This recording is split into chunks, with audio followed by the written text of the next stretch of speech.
প্রবাসীদেরকে নিয়ে দুই চারটা কথা বলবো। প্রবাসীদেরকে এয়ারপোর্টে আরেকটু সুযোগ সুবিধা করে দেওয়া, যেভাবে নাকি আমরা পরিবার নিয়ে যারা যাই তাদের জন্য আলাদা একটা লাইন যাতে থাকে, এবং হয়রানি বন্ধ করা। প্রায় আমরা খবরে দেখি ব্যাগগুলো কাটা হয় এবং প্রবাসীদের গায়ে হাত পর্যন্ত তোলা হয়। এই জিনিসগুলো থেকে যাতে স্যার আমাদের প্রবাসীরা আরেকটু রিল্যাক্স হতে পারে, যাতে আমরা মনের খুশিতে দেশে প্রবেশ করলেন, এই খুশিটা যেন অনুভব করতে পারেন।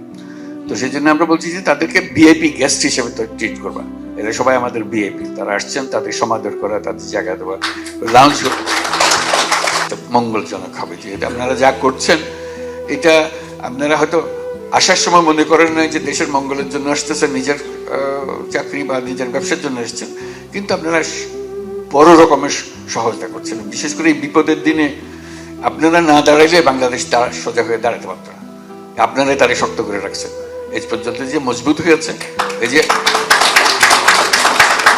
ফয়জুল একটা বলবে নাকি কি করছো তোমরা এই টাকা দিয়ে, এটা বলো যে কত পয়সা আদায় করে, যে দেনা শোধ করলে এটা বুঝতে হবে তোদেরকে। আমি 36 বছর যাবৎ কাতারে আছি। 1000 রিয়াল বেতনে 10 বছর কাজ করছি। এখন আমার 14টা কোম্পানি, সেখানে 1200 বাংলাদেশি কর্মরত আছে। দোহার সবচেয়ে বড় লিমুজিন কোম্পানিটা আমার, পিকুইক গ্রুপ, পিকুইক লিমুজিন। সেখানে 900 ড্রাইভারের উপরে কর্মরত আছে, আলহামদুলিল্লাহ।